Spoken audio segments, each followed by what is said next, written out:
Nosso planeta Terra é um mundo em perpétuo movimento. A incrível evolução da vida ao longo dos últimos bilhões de anos é prova irrefutável disso. Tsunamis, terremotos e erupções vulcânicas têm e continuam a devastar partes do planeta, resultando em mudanças para o mundo vivo e para a face de sua superfície. Isto fez com que continentes fossem varridos do mapa e que espécies como muitos dinossauros desaparecessem. Mas a destruição de uma espécie não é um fim em si mesma, mas sim um anel em uma cadeia evolutiva muito específica. Eventos catastróficos têm ocorrido desde o início dos tempos. E as histórias desses eventos têm sido transmitidas de geração em geração por milhares de anos. Este conceito de destruição do mundo, muitas vezes ligado à religião na mitologia, geralmente envolve uma divindade que vem para punir os humanos por não cumprirem com seus princípios.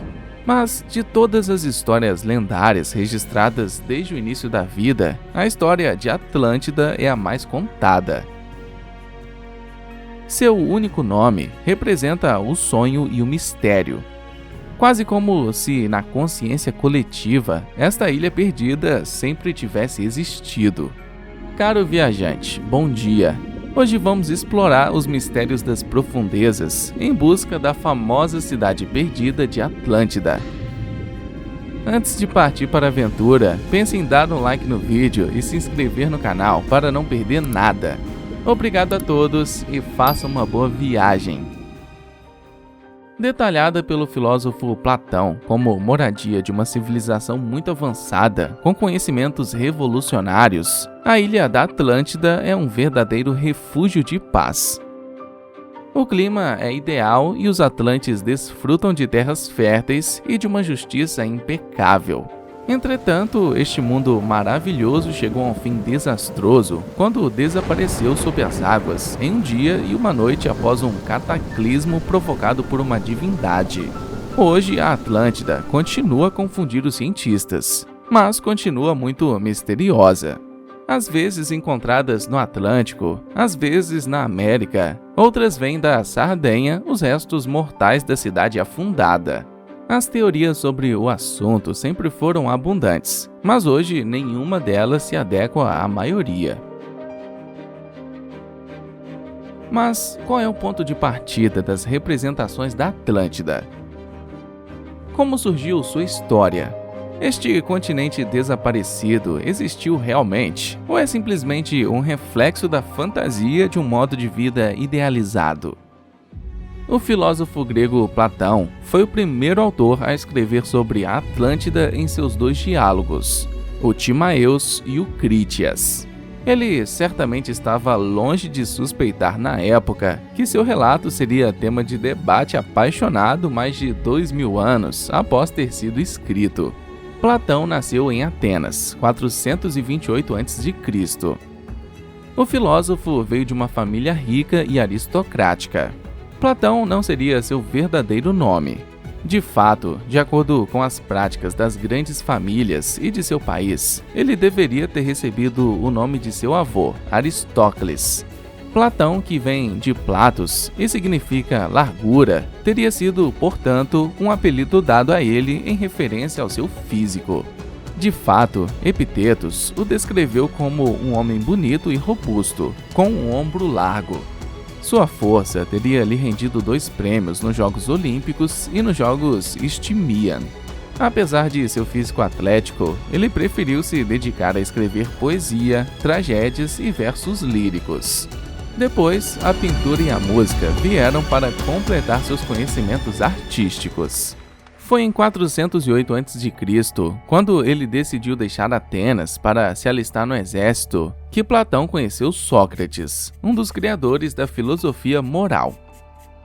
Disse que Sócrates o pegou comprando armas, tentou dissuadi-lo e o convenceu a voltar para a filosofia. Platão abandonou então todas as suas obras e a ideia de competir na tragédia grega. Ele se tornou discípulo de Sócrates até 399 a.C., quando Sócrates foi condenado à morte.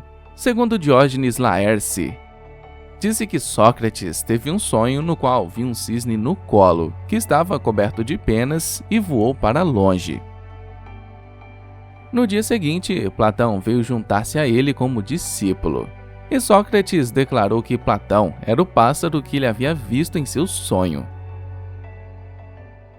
Platão optou por expressar sua concepção de filosofia de uma forma atípica, escrevendo diálogos. Desse modo, ele quis enfatizar um aspecto essencial da busca da verdade. São necessárias várias pessoas para ir além de ideias particulares e alcançar o conhecimento universal. Para Platão, o caminho para a verdade é tomado quando as opiniões se misturam, colidem, se opõem e se complementam. Seus primeiros trabalhos, escritos durante a vida de Sócrates, que também desempenham um papel de destaque em seus diálogos, dizem respeito à busca da essência. Isso se reflete em questões de definição. O que é o piedoso? O que é o belo? Ao final deste período de 9 anos de trabalho com seu mentor, Sócrates foi condenado à morte por corrupção da juventude. De fato, na época, ainda se desaprovava a filosofia, e isto poderia ser considerado como a difusão de ideias na cidade. Preocupado com seu destino, Platão decidiu fugir de Atenas com alguns outros discípulos e refugiou-se em Megara, com um filósofo da escola socrática, Euclides de Megara. A partir daí, graças a várias influências, ele desenvolveu sua própria doutrina, a teoria das ideias. É um dualismo entre duas realidades: o mundo sensível, que muda e se deteriora, e o mundo inteligível, que é eterno e imperecível. Em 387 a.C., Platão fundou sua própria escola em Atenas, que ele chamou de Academia. Ele ensinou ali durante 40 anos. A filosofia foi naturalmente estudada, mas também muitas ciências exatas como a matemática e a astronomia. Foi a primeira escola organizada como uma universidade, com acomodações estudantis e salas de aula. A transmissão escrita permaneceu quase inexistente. Tudo foi baseado no ensino oral. Muitos filósofos de renome passaram pela academia, como Aristóteles, que ali permaneceu por mais de 20 anos. Platão morreu em 347 a.C., aos 81 anos de idade, deixando para trás 2 obras inacabadas. Platão deixou para trás muitos textos famosos como o Banquete, o Livro de Leis e o Faedo. Longe de serem suas obras mais conhecidas, o Timaeus e o Critias têm, no entanto, um lugar essencial em seu trabalho. Eles também têm uma coisa em comum: ambos lidam com a existência de Atlântida. Inicialmente era uma trilogia de trabalhos que incluía os Timaeus, os Critias e os Hermocrates. No entanto, parte dela foi perdida durante a Antiguidade, de modo que hoje apenas os Timaeus e parte dos Critias permanecem. O pensamento grego naquela época dava grande ênfase ao lugar certo do homem no cosmos. Foi com isto em mente que Platão, através destes 3 diálogos, decidiu abordar as origens do mundo e da humanidade. Mesmo que na época estes textos não fossem unanimamente aceitos, foi nos séculos XV e XVI que eles tiveram uma forte influência sobre os humanistas da Renascença, em particular os Timaeus. Platão recebeu um grande entusiasmo e foi visto como uma das representações mais realizadas da sabedoria grega. Os matemáticos e filósofos da época pensavam que Timaeus continha um segredo misterioso porque o tom de seus diálogos parecia diferente dos outros. Todos tentam descobrir o significado oculto do texto. O Timaeus, a primeira parte da trilogia, abre com um discurso generoso que detalha as origens do homem e do universo. Podemos nos perguntar o que isso tem a ver com a Atlântida, mas na verdade o assunto é naturalmente relevante desde o início do texto. O Timaeus começa explicando que Sócrates havia conversado no dia anterior com 3 de seus convidados, Timaeus, Crítias e Hermócrates, sobre política. Sócrates tinha descrito o que para ele era o Estado com as melhores leis e o melhor modo de governo. No início do diálogo, Sócrates vê seus amigos novamente e se pergunta se a Constituição que ele havia imaginado no dia anterior é uma organização que realmente pode existir. Em seguida, ele convida seus 3 interlocutores a darem suas opiniões. Crítias é o primeiro a falar. Ele explica que, quando tinha 10 anos de idade, ouviu uma história sóbria de seu avô de 90 anos. Este último havia ouvido de seu pai, Drópides, que havia sido um grande amigo de Solon. Solon era um poeta ateniense e um estadista que era um dos 7 reis magos da Grécia. Ele é considerado como tendo estabelecido a democracia em Atenas e foi responsável por muitas reformas que expandiram o papel da classe popular na política ateniense. Então Solon revelou a Drópides que, em seu retorno do Egito, um velho padre egípcio que lhe disse que Atenas tinha tido as melhores instituições políticas 9.000 anos antes. Tinha o exército mais corajoso e tinha conseguido grandes coisas. O padre disse a Solon que ele guardava aqui muitos escritos relacionados a grandes feitos que compeliam a admiração. De fato, na época, os egípcios não tinham visto suas terras devastadas por enchentes ou terremotos. Portanto, tinham em sua posse registros escritos do passado. O padre falou de uma ação que superou todas as outras em grandeza e heroísmo. Os monumentos escritos descrevem que a cidade uma vez destruiu uma enorme potência que marchou insolenemente sobre toda a Europa e Ásia, vinda de outro mundo no Oceano Atlântico.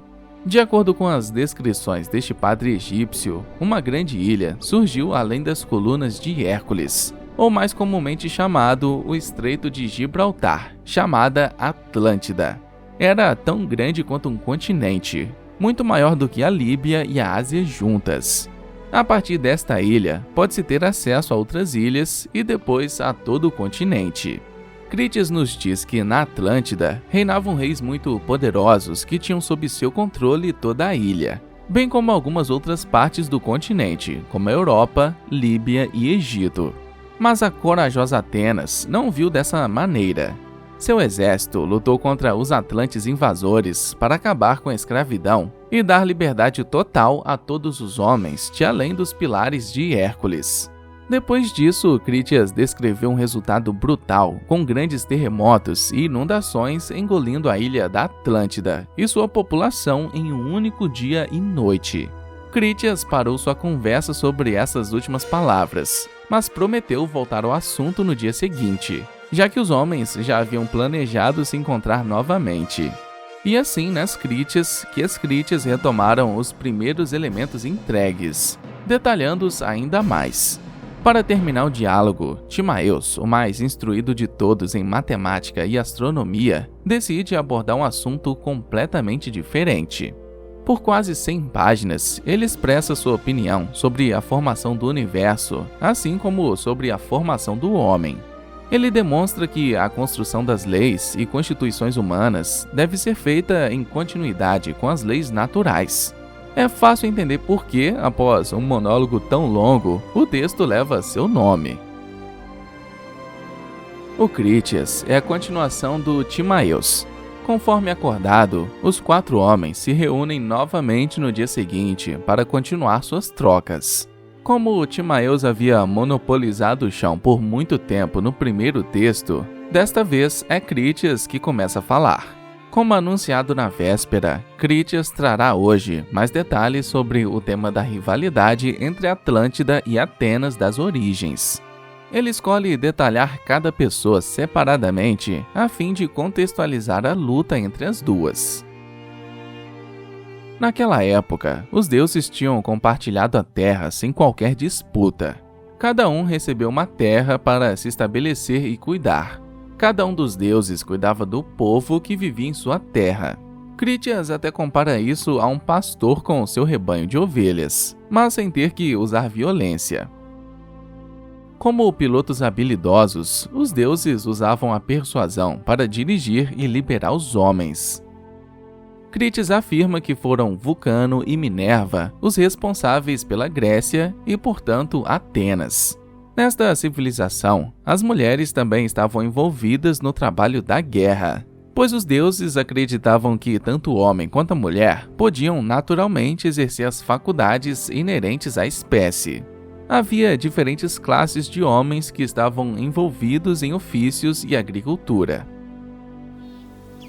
Os guerreiros, por outro lado, eram considerados homens divinos e viviam separados. Eles exigiam de outros cidadãos apenas o que precisavam para viver e prover as suas famílias. Eles viviam sozinhos, no cume, ao redor do templo de Minerva e Vulcano. Os operários e artesãos estavam nos flancos. Crítias também descreve a cidade como era na época, e insiste que os habitantes não eram nem pobres nem ricos, mas estavam satisfeitos, geração após geração, com as necessidades da vida. Estes homens governavam a cidade e a Grécia com justiça, e foram admirados em toda a Europa e Ásia. Após esta apresentação do povo de Atenas, Crítias seguiu com um longo discurso, no qual elaborou longamente sobre Atlântida, retomando a base de sua história. Quando o mundo foi dividido entre os deuses, a Atlântida foi dada a Poseidon, também conhecido como Netuno, deus dos mares, oceanos, nascentes e terremotos. De acordo com Crítias, Poseidon estabeleceu seus filhos, que tinha tido com uma mulher mortal, em uma parte da ilha. Um pouco mais longe, vivia um casal, Eleonor e Leucippus, com sua filha Clito, agora em idade de casar. Poseidon se apaixonou loucamente por ela e decidiu se casar com ela. Com a intenção de isolar seu casal, ele mandou cavar uma vala e enchê-la com água ao redor da colina onde Clito morava. Como a arte da navegação ainda era desconhecida, esta parte tinha se tornado inacessível. Mas com seus poderes divinos, Poseidon tornou a ilha mais bela do que deveria ter sido e a transformou em um pequeno paraíso, onde a vida era boa e onde frutas e verduras ricas cresciam em abundância. Crítias acrescentou que Poseidon fez duas fontes fluir, uma quente e outra fria. Nos anos que se seguiram, Clito deu à luz 5 vezes a gêmeos machos. A ilha foi consequentemente dividida em 10 partes, e Poseidon deu ao seu filho mais velho a parte de sua mãe com toda a área rural ao redor. Este filho tornou-se rei sobre todos os seus irmãos e foi nomeado Atlas. Seus 9 irmãos também foram nomeados governantes de um país da ilha.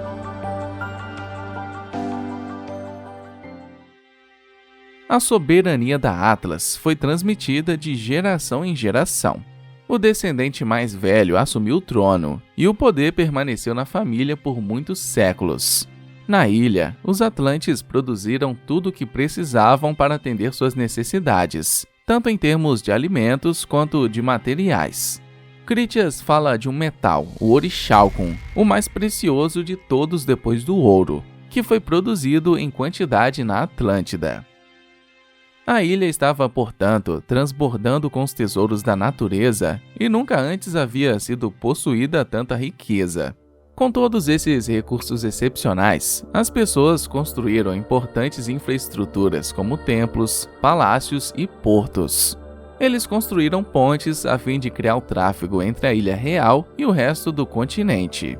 Crítias explica também que a ilha era deslumbrantemente bela e que cada rei sucessivo se dedicou a tornar a residência real ainda mais bela.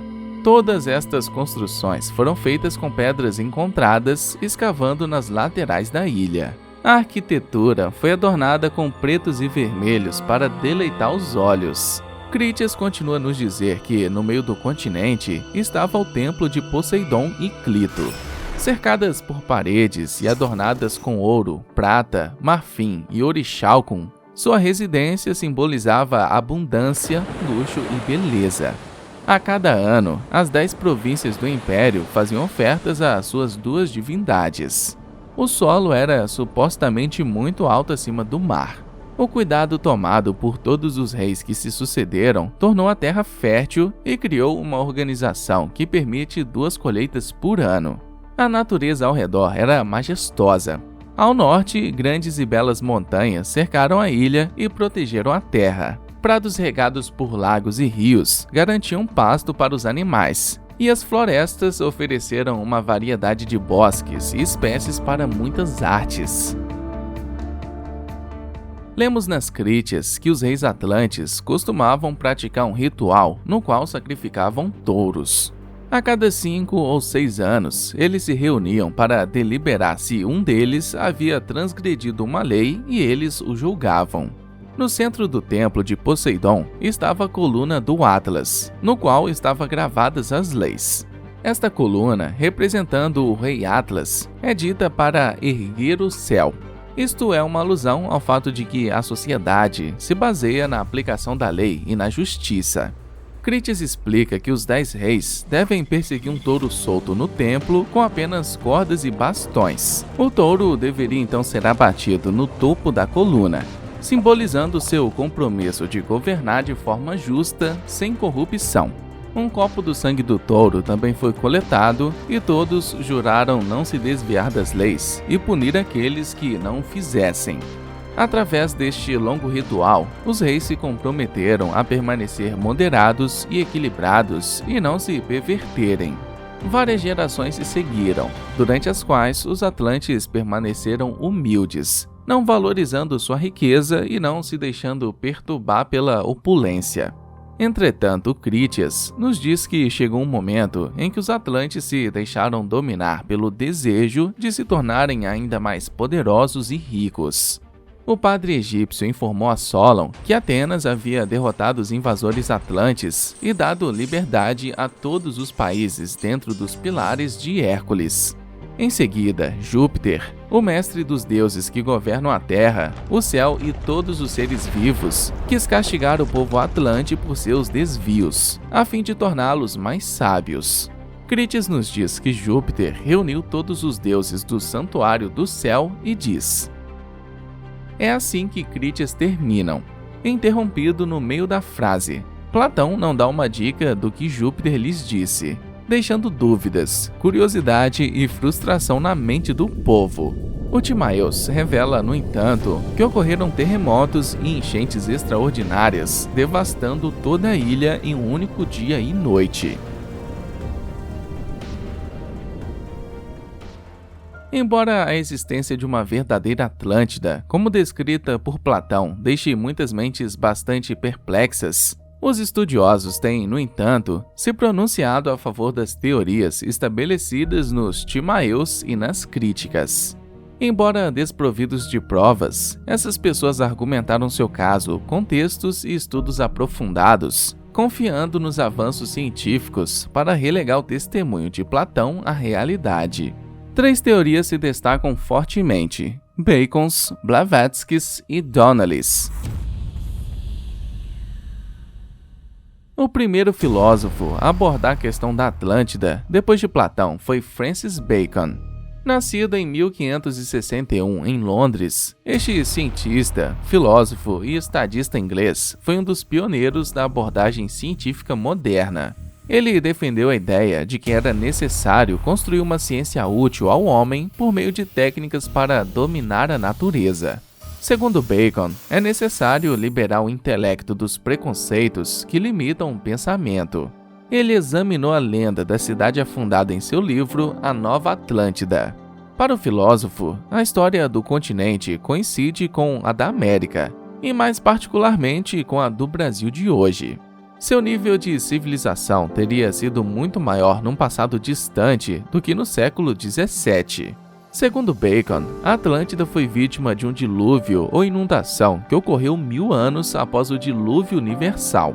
Os sobreviventes que se salvaram gradualmente repovoaram todo o continente. Na Nova Atlântida, os marinheiros, desviados do curso por ventos fortes, estão encalhados em uma região inexplorada, a ilha de Ben Salem. Esta região é um lugar extraordinário e tolerante. A qualidade de vida e o bem-estar que dela emana traz serenidade, cortesia e respeito aos habitantes dessa nova Atlântida. A abordagem do Bacon nos permite localizar a Atlântida, mas fornece uma visão concreta, diferente do modelo de perfeição que as pessoas vêm buscando há muito tempo. Helena Petrovna Blavatsky nasceu em 1831 na Ucrânia. Ela é um dos membros fundadores da Sociedade Teosófica e de uma tendência esotérica chamada Teosofia, uma forma de pesquisa espiritual na qual todas as religiões e filosofias têm um aspecto de uma verdade mais comum. Seu lema é que não há religião superior à verdade. Helena Blavatsky escreveu muitos livros, dos quais afirmou que não era autora, pois tinha acabado de transcrever em papel o que lhe era ditado telepaticamente. Todos eles são caracterizados por uma profunda espiritualidade, reforçada por uma crença na tradição espiritualista e no sincretismo religioso. Graças a seu dom para contatos com o sobrenatural, Blavatsky entendeu que os Atlantes constituíam a quarta das 7 grandes raças que apareceram uma após a outra em nossos continentes.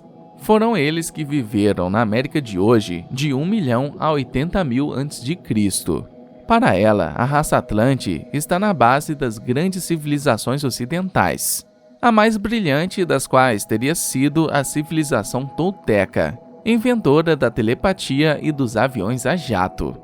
Em seu auge, os Atlantes caíram em decadência e as punições dos deuses caíram sobre eles através de terremotos, ondas de maré e dilúvios.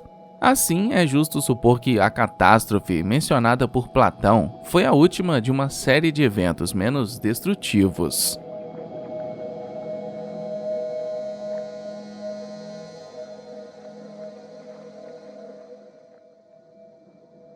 Ignatius Donnelly é um escritor nascido na Filadélfia em 1831. Este cientista singular é mais conhecido por suas teorias sobre a Atlântida, que ele considera ser uma civilização antediluviana. Para Donnelly, há evidências confirmando a difusão da cultura Atlante, e ele a menciona em seu livro Atlântida, um mundo antediluviano. Para ele, os Atlantes são os criadores de nossas artes e ciências, porque o Novo Mundo e o Velho Mundo têm muitas semelhanças. Ele afirma que os Atlantes viajavam muito, dominavam a bússola e viajavam pelos oceanos. Após um cataclismo, apenas alguns poucos sobreviventes encontraram refúgio no continente americano, antes de se dispersarem pelo mundo para fundar numerosas civilizações como na Índia, América Central e Egito. Donnelly também aponta que o estilo de vida e funcionamento dos faraós era quase idêntico ao dos Atlantes. A Atlântida foi descrita como sendo tão grande quanto um continente.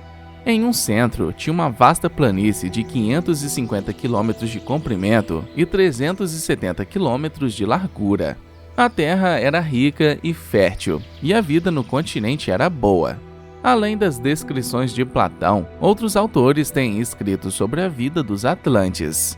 3 personagens têm uma importância notável na história das fundações da Atlântida: Poseidon, Clito e Atlas. Filho de Cronos e Rhea, Poseidon está associado a Netuno no tempo dos romanos. Esta divindade marinha é um dos 12 deuses imortais que residiram no Olimpo, e é irmão de Zeus e Hades. Em uma batalha contra os titãs e gigantes, Poseidon tomou partido de Zeus e matou Polibotes, um gigante. Assim, após a vitória, seu pai dividiu o mundo em 3 partes. Zeus ficou com o vasto céu. Hades ficou com a escuridão do submundo. Quanto a Poseidon, foi-lhe dado o Império das Águas, tanto frescas quanto salgadas.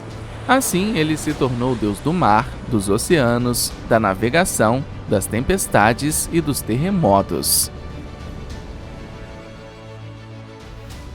Entretanto, Poseidon tem um poder sobre a Terra, pois é capaz de fazê-la tremer, a ponto de assustar seu irmão Hades, que teme que a abóbada do inferno desabe. O acessório que mais o simboliza é o tridente, uma arma tradicional usada para capturar peixes grandes. Ele é frequentemente representado com um tridente em monumentos. Poseidon usa esta arma para levantar o mar e destruir rochas, montanhas e cidades, ou para fazer as nascentes fluir. De acordo com Platão, Poseidon recebeu o reino da Atlântida. Clito, que significa a ilustre ou a bela, era a esposa de Poseidon, de acordo com os diálogos platônicos. Uma mortal nativa da Atlântida, Clito deu à luz 5 gêmeos machos. Cada par consistia de uma criança mais velha e uma mais nova. O mais velho de todos foi chamado de Atlas. Quando ela morreu, Clito recebeu um templo sagrado em seu nome e no de Poseidon. Atlas era o filho mais velho do deus Poseidon e da mortal Clito. De seu nome Atlas, cuja etimologia permanece misteriosa, surgiu o nome da ilha Atlântida e o do oceano que a cerca, o Oceano Atlântico. Quando Poseidon dividiu a Atlântida em 10 partes entre seus filhos, Atlas tornou-se o rei da capital e de sua cidade. Ele então tomou posse do centro da ilha, a maior e mais rica parte do reino, onde ficava a casa de sua mãe. O reinado do Atlas refere-se à época de ouro da Atlântida.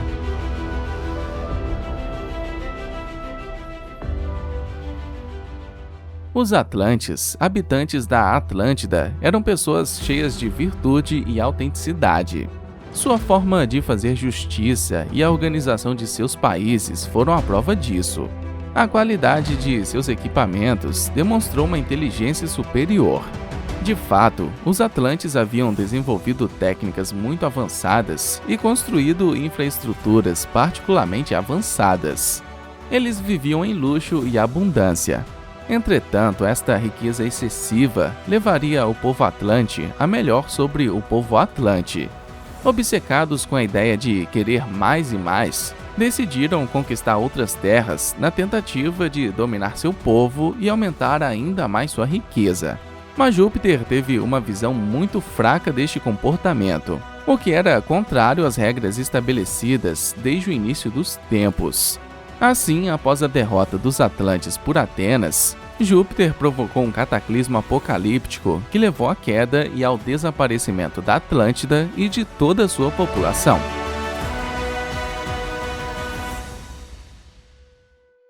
Os Crítias revelaram que os Atlantes tinham uma riqueza abundante.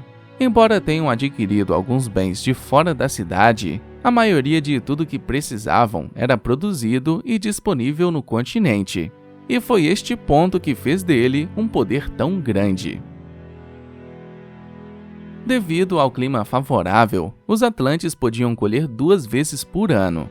No verão, a terra foi regada com água dos canais, e Júpiter trouxe água no inverno para tornar a terra fértil. Assim, a produção foi considerável.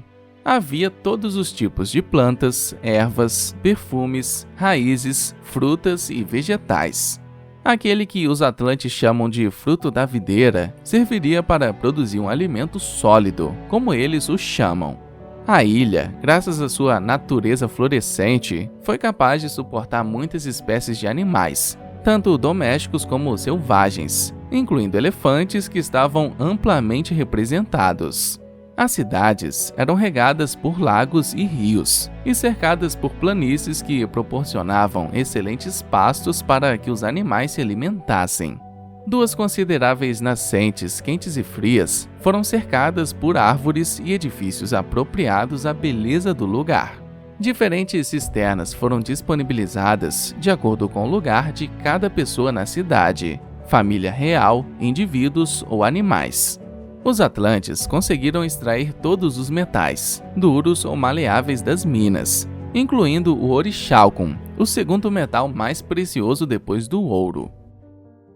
Oriharukon é uma liga antiga preciosa que é mencionada por Platão nas Críticas. Traduzido do grego antigo, orichalcum significa literalmente cobre das montanhas. É um elemento enigmático na lenda da Atlântida, já que até hoje nenhum vestígio deste metal foi encontrado. Platão se refere a ele na descrição das estruturas da Atlântida. Disse que Oriharukon formou o muro que circunda a capital e o templo de Poseidon. Além disso, a coluna magisterial no centro do templo, na qual as leis estão escritas, também é dita como sendo feita de Orichalcum. Como os textos antigos não deixaram uma fórmula precisa para esta liga, hoje é difícil certificar sua presença. Algumas descobertas são próximas a este metal, mas nada está comprovado, nem mesmo sua existência. Os Atlantes haviam descoberto em sua ilha a presença de cristal de quartzo, chamado dióxido de silício. Eles dominaram o uso deste mineral com perfeição. Usando as radiações invisíveis que emanam do cristal de quartzo, os Atlantes foram capazes de operar inúmeros dispositivos de potência fenomenal. Médicos e curandeiros usaram-no para seus tratamentos. Guerreiros usaram-no como arma. Outros cientistas usaram-no para contatar várias inteligências do universo. Quando colocados em cima de edifícios, os cristais de quartzo podem se concentrar e acumular calor para operar rede de transporte e fornecer luz para todo o país. Eles também usaram lentes de cristal de quartzo muito grandes para transformar os raios solares em energia líquida que era tão utilizada como combustível. Graças a toda essa riqueza, os Atlantes conseguiram desenvolver a ilha como desejavam. Primeiro de tudo, eles construíram pontes para tornar seu continente acessível ao Templo Real e ao resto do mundo. A residência real permaneceu onde Poseidon e Clito haviam se estabelecido quando chegaram à ilha. Esta casa foi então passada de descendente para descendente. Os Atlantes cavaram um grande canal para que até os maiores navios pudessem viajar para o continente. Comerciantes e comerciantes vinham de todos os lugares, dia e noite. O maior porto era conhecido até mesmo por seu barulho ensurdecedor e sua tagarelice. Uma parede tripla foi construída ao redor da residência real. A arquitetura foi bem arranjada com as pedras pretas, brancas e vermelhas, que foram coletadas debaixo da periferia da ilha central. Os metais eram frequentemente adicionados para dar-lhe brilho. No meio da Acrópole, podia-se ver o templo sagrado de Clito e Poseidon, barricado por uma cerca dourada. Foi neste mesmo local que os Atlantes vieram oferecer seus primeiros frutos como um sacrifício todos os anos. O santuário de Poseidon era coberto com prata e ouro. Seu interior foi feito de marfim, prata, ouro e orichalcum, e muitas estátuas foram erguidas. No exterior, ao redor do santuário, as imagens de 10 reis e suas esposas foram representadas em ouro. Os Atlantes tinham templos e jardins em honra de seu deus. Eles também tinham ginásios para homens e cavalos e um hipódromo.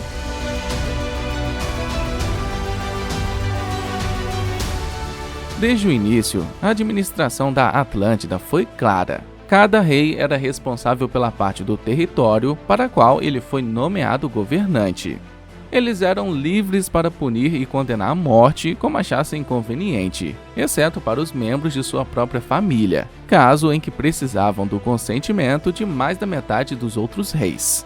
A lei foi gravada em uma coluna de Orichalcum, chamada Coluna Atlas, localizada no coração do santuário de Poseidon.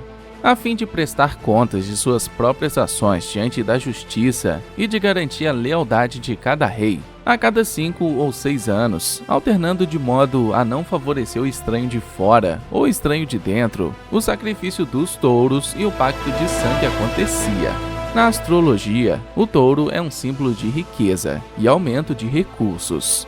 Mas o touro também pode ser egoísta e alimentar o desejo de ter mais e mais.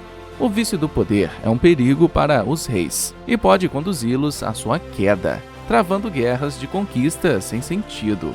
O ritual do sacrifício dos touros tem, portanto, um significado simbólico muito forte, pois confronta os reis com suas fraquezas, sacrificando-os simbolicamente através do touro. Os críticos dão poucos detalhes sobre a queda da Atlântida, exceto que Júpiter, zangado com o comportamento conquistador dos Atlantes, convocou os deuses e lhes disse algumas palavras cujo conteúdo não sabemos desde que Platão parou de escrever naquele momento. Mas o Timaeus revela que a ilha da Atlântida havia sido subitamente submersa por enchentes e sofrido terremotos que levaram à sua perda em um eterno desaparecimento. Existe alguma ligação entre as intenções de Júpiter e o cataclismo apocalíptico que se abateu sobre a Atlântida? A queda da Atlântida deu origem a muitas interpretações e histórias de autores e cientistas. Entre eles, o mito da Atlântida inspirou profundamente Edgar Cayce. Conhecido como o Profeta Adormecido, Edgar Cayce é um dos maiores médiuns e curandeiros. Nascido nos Estados Unidos, ele é profundamente religioso e possui dons psíquicos desde a infância. De fato, Cayce costumava fazer leituras sob hipnose, através das quais ele diagnosticava a doença de pessoas que ele nunca havia visto e propunha um tratamento. Foi durante suas leituras que ele começou a descrever a Atlântida em grandes detalhes, uma vez que ele mesmo afirmava ter sido um Atlante. Ele descreveu o continente e evocou sua vida anterior. Sua versão não coincide com a de Platão. De fato, Cayce descreve o imenso continente que se estende da Europa até o Golfo do México. Ele previu que os restos mortais de um templo atlante seriam encontrados nas Bahamas. A particularidade de Cayce é que ele insistiu fortemente na superioridade do povo atlante, em particular graças aos cristais de fogo. Segundo o profeta, eles tinham acesso à tecnologia avançada com lasers, navios voadores, transmissões eletrônicas e, acima de tudo, uma máquina antigravidade. É através do mau uso de suas tecnologias científicas que os atlantes teriam levado a Atlântida à sua perda.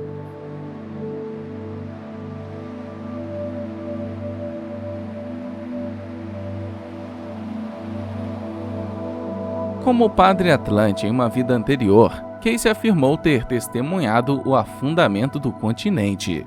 Segundo o profeta, a Atlântida teria sofrido 3 chamadas catástrofes nucleares devido ao mau uso da energia disponível para os atlantes. A primeira catástrofe teria acontecido em 50.000 a.C. Os atlantes, querendo se proteger de enormes animais que vieram para infestar a Terra, teriam usado produtos e provocado uma enorme explosão. O segundo evento envolveu um cristal muito poderoso que concentrou a energia solar e mais uma vez provocou uma explosão.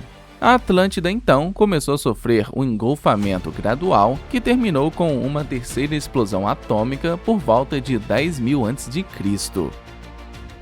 Disse que o uso descontrolado de misteriosas energias cósmicas fez a Terra tremer e a Atlântida afundar no fundo do oceano.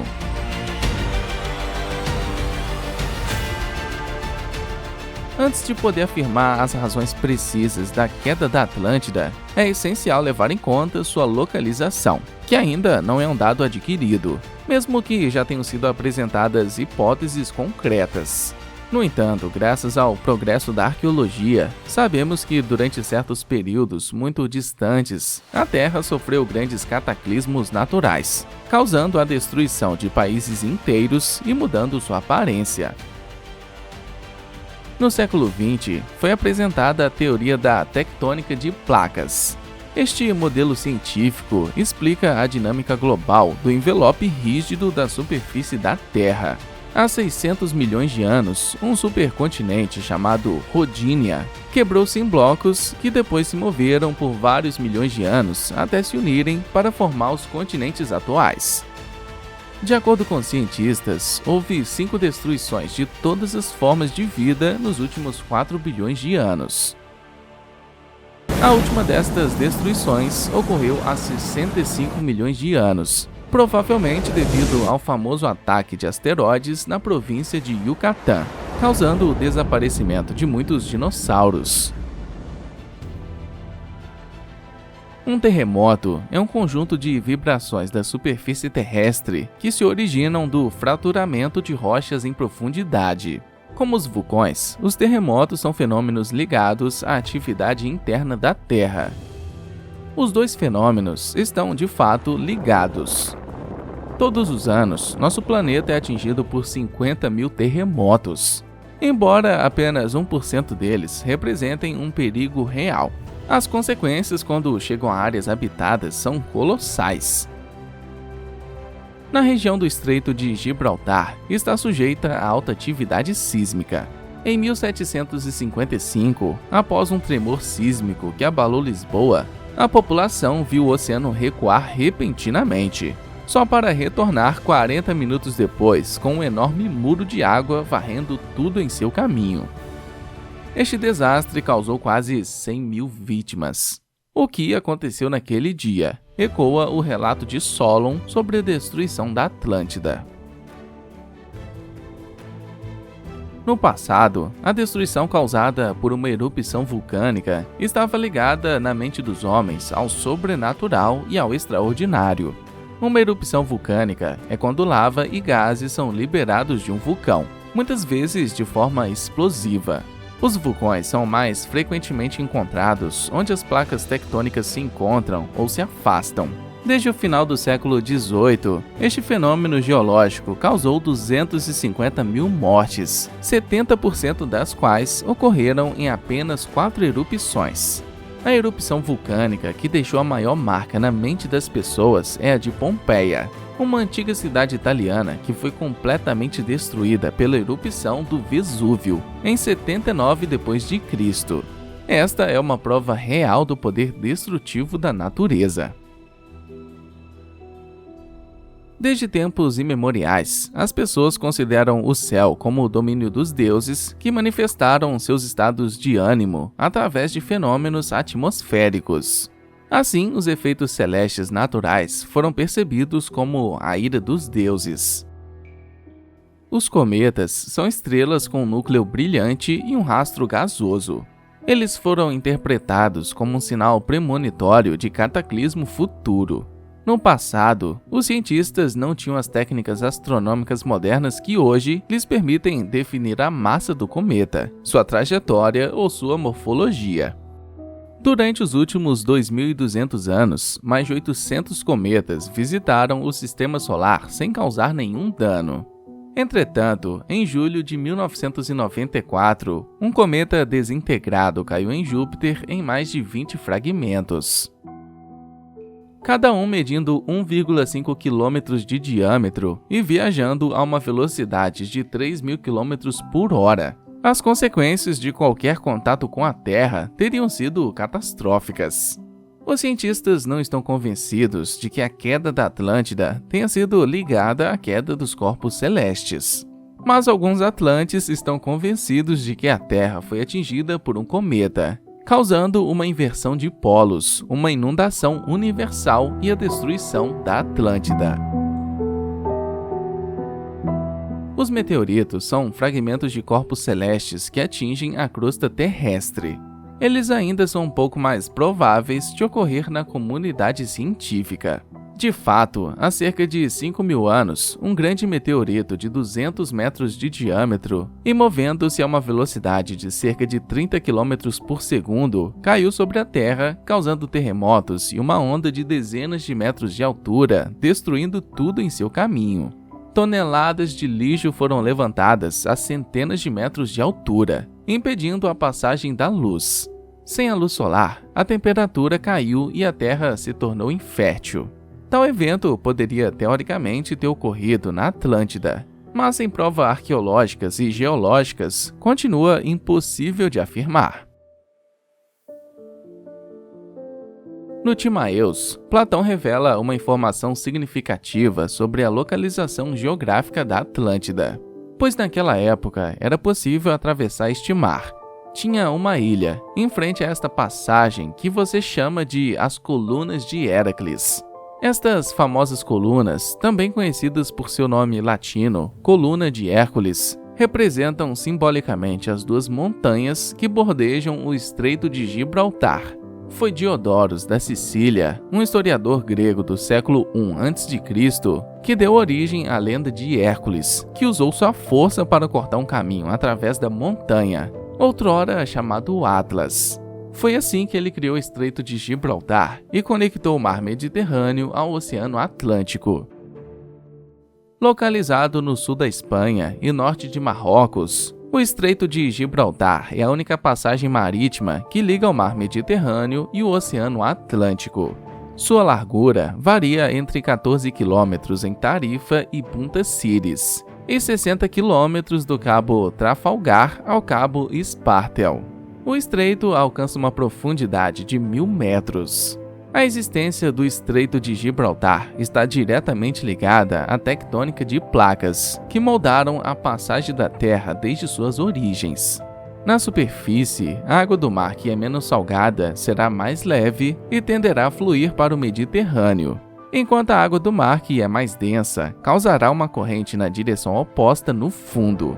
Esta corrente subterrânea foi utilizada durante a Primeira Guerra Mundial por submarinistas alemães que se deixaram transportar com seus motores desligados, sem serem notados pelas autoridades britânicas estacionadas em Gibraltar.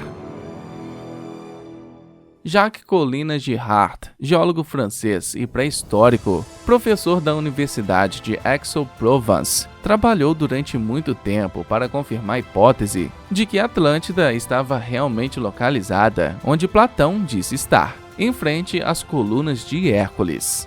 De fato, enquanto estava realizando uma exploração geológica no Marrocos, sem nenhuma conexão com a Atlântida, descobriu na saída do estreito um fundo alto culminando a 55 metros negativos. Ele exclamou com ar um pouco provocador: "Mas isto é Atlântida!" Este foi o início de um longo processo envolvendo várias disciplinas como geologia, etnologia, psicologia e paleoclimatologia. Jacques Collin Girard baseou suas pesquisas no nível médio do mar no final da Era do Gelo. Os dados coletados nos recifes de coral provam que as costas da ponta mais austral da Espanha e da região de Gibraltar eram 130 metros mais baixas do que hoje, 19.000 anos atrás. Portanto, naquela época, havia um arquipélago no meio do estreito que agora está submerso. O cientista insiste que, embora os arqueólogos tenham viajado pelo mundo em busca da Atlântida, nenhum deles realmente tomou tempo para estabelecer sua pesquisa no próprio local onde Platão a localizou, em frente às colunas de Hércules. Em comparação com a descoberta do arqueólogo, alguns fatos mencionados por Platão em seus diálogos não coincidem. Mesmo que uma ilha estivesse realmente presente lá, ela teria sido menor do que o que Platão disse. Platão alegou que a Atlântida era muito maior que a Líbia e a Ásia juntas, enquanto a ilha descoberta por Jacques Collin Girard mede 14 km por 5 km. Por outro lado, em termos de dados geográficos, os elementos concordam: o local, a data do afundamento, as causas da catástrofe. Confirmados pelos sedimentos do núcleo, houve de fato grandes terremotos há 12.000 anos atrás. Athanasius Kircher, um padre jesuíta alemão e um dos mais importantes cientistas do período barroco, foi um dos primeiros a retratar o que poderia ter sido a cidade submersa da Atlântida. Ele escreveu sobre geologia e espeleologia, tentando analisar fenômenos vulcânicos e terremotos. Ele analisa os fenômenos de erosão, imersão e emersão, e está convencido de que a Terra abriga cavidades subterrâneas e vulcões. A partir de todos esses dados, ele propôs um mapa da Terra em tempos antigos, no qual ele representava a Atlântida. Seu mapa, que era muito aleatório e não se baseava em nenhum dado científico, foi deixado de lado por algumas décadas. Bory e St. Vincent, biólogo e geógrafo, foi inspirado pela hipótese de Kircher em 1803, para ilustrar sua teoria e elaborar um novo mapa, no qual a Atlântida estaria localizada na África Ocidental. Segundo ele, os Açores, a Madeira e as Canárias seriam os restos mortais da mítica ilha.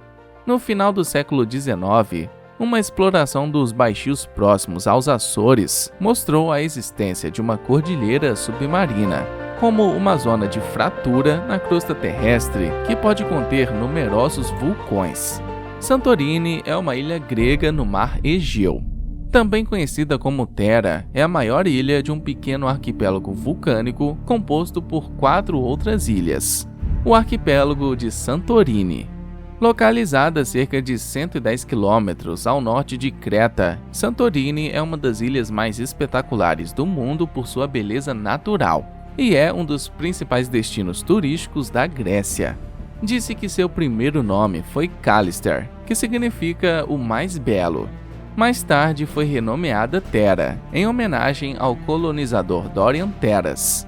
Sua extrema vulnerabilidade também está nas notícias, pois é um dos vulcões da década de 16, designado como parte da década internacional para a redução de desastres naturais da ONU. A ilha está localizada no arco vulcânico que se estende desde o oeste da Península Ibérica até o Cáucaso. Este arco de fogo é o resultado do choque de placas tectônicas, mas precisamente o deslizamento da placa africana sob a placa euroasiática. A geologia de Santorini é, portanto, muito complexa. Nos últimos 400 mil anos, o arquipélago de Santorini passou por uma dúzia de erupções maiores e consideráveis menores. O vulcão se manifesta de tempos em tempos, lembrando à humanidade que a natureza é o único mestre desta ilha. A última erupção foi em 1956, enquanto um terremoto matou cerca de 50 pessoas e destruiu mais de 2.000 casas. Mas isto é inigualável pela erupção cataclísmica que ocorreu entre 1650 e 1500 a.C. Fundada em 2000 a.C., a cidade de Akrotiri era um local próspero com uma forte influência minoica. Foi enterrado sob uma espessa camada de cinzas em 1600 a.C., durante a erupção vulcânica. Desde 1967, escavações têm descoberto os restos de um complexo altamente avançado de edifícios, praças e grandes vilas, muitas vezes construídas em vários andares e decoradas com pinturas de parede notáveis. As casas foram conectadas a um sistema de esgoto e abastecidas com água quente e fria. Os objetos encontrados durante as escavações testemunham os laços comerciais com países como o Egito, Líbia e Síria. O mais surpreendente é que nenhum corpo humano foi encontrado nas ruínas. Os cientistas assumem que uma pequena erupção ocorreu antes do cataclismo, pondo os habitantes em alerta. Isto teria permitido a evacuação da população antes da segunda erupção devastadora, que ocorreu 2 meses depois. A erupção ocorreu em uma pequena ilha no centro da ilha, perto do atual Nia Kameni. Os geólogos estimam que esta erupção foi uma das mais violentas dos últimos 5.000 anos, mergulhando a região na escuridão em um raio de 600 quilômetros durante 2 dias inteiros. Disse que a Atlântida foi mergulhada na escuridão por 7 dias. A explosão de Santorini produziu uma coluna de 40 quilômetros de altura. Os detritos se espalharam no meio dos mares do Egeu e do Mediterrâneo. A água do mar que correu para a cratera se transformou em vapor. O volume de ejecta foi estimado em 65 quilômetros quadrados. Um enorme tsunami se seguiu à erupção. Após as águas terem recuado para longe da costa, uma onda gigantesca de mais de 100 metros de altura varreu as ilhas vizinhas a uma velocidade de 160 km por hora. A maior das ondas que atingiu Creta arrasou as cidades de Malia, Zakros e Phaistos, destruindo a maior parte da civilização minoica. O centro da ilha foi sufocado sob lava refrigerada, tornando a terra estéril por décadas. Os terremotos também afetaram Creta. Como resultado desta catástrofe, o arquipélago de Santorini permaneceu desabitado por 500 anos. Antes de tudo, a capital rica, Akrotiri, tinha uma cultura muito avançada e um governo independente e secular. Os habitantes de Santorini haviam adquirido um grande conhecimento através do comércio. A arquitetura e o urbanismo eram muito sofisticados, e a água era administrada de forma engenhosa. O mesmo tipo de rochas brancas, pretas e vermelhas é encontrado em Santorini, como descrito na Atlântida. A população parecia estar unida e organizada, pois pessoas e animais foram salvos em muito pouco tempo. Os magníficos afrescos nas casas mostram um alto grau de civilização, sugerindo que Akrotiri era o paraíso terrestre de seu tempo. A geografia da ilha corresponde a muitos dos aspectos descritos por Platão. Uma estrutura concêntrica com um canal que leva ao porto. Uma terra rica em água, como era Fira na época. Finalmente, a civilização minoica estava no auge de seu poder e influência. Apesar destas muitas semelhanças, alguns elementos não concordam com a história de Platão sobre a Atlântida. Antes de tudo, Akrotiri não está localizada além das colunas de Hércules. Além disso, Santorini tem mais a forma de um cone vulcânico do que de uma vasta planície, como sugerido pelos diálogos platônicos. Finalmente, a maior inconsistência está na relação com o tempo, pois os dois eventos estão separados por mais de 8.000 anos. A maioria dos cientistas concorda hoje que as coincidências entre as duas ilhas residem no fato de que a catástrofe de Santorini poderia ter alimentado fortemente a lenda da Atlântida.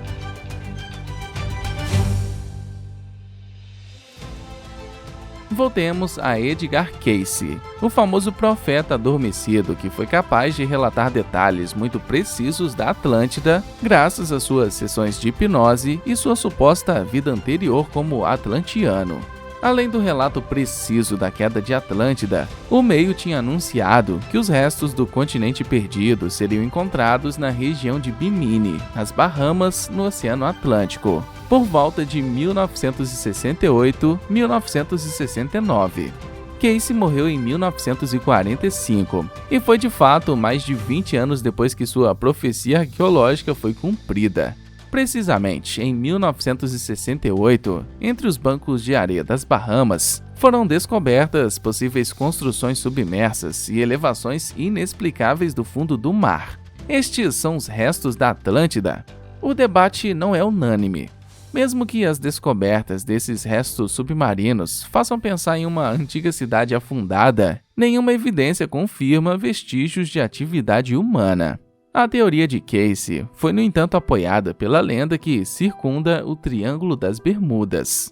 De fato, a área tristemente conhecida por seus misteriosos desaparecimentos encontraria uma explicação na existência em seu fundo do mar da ilha Atlantis. Disse que os cristais de fogo dos Atlantes continuam a irradiar do fundo do oceano, causando anomalias nos instrumentos de navegação dos aviões e navios no Triângulo das Bermudas. Hoje, a Atlântida continua sendo um enigma não resolvido. Mesmo que a ciência oficial não esteja convencida de sua existência, muitos cientistas e pesquisadores estão trabalhando para localizar este continente submerso e compreender finalmente o que foi a Atlântida. Graças aos avanços da tecnologia moderna, geologia, paleontologia e oceanografia, os cientistas são capazes de examinar o fundo marinho com precisão e cada vez mais respostas estão chegando para apimentar a história da cidade afundada. Mas além do simples fato de distinguir o mito da realidade, a vocação da Atlântida não seria popularizar as intenções moralizadoras de Platão? Através destes diálogos, mais do que detalhados, Platão parece querer enviar uma mensagem para os atenienses. De fato, o mito da Atlântida se opõe a dois mundos diferentes. Por um lado, a própria Atlântida, uma cidade rica, inteligente e conquistadora, contra Atenas, conservadora, rural e antediluviana. Na época em que Platão escreveu seus diálogos, a democracia ateniense foi corrompida pela riqueza.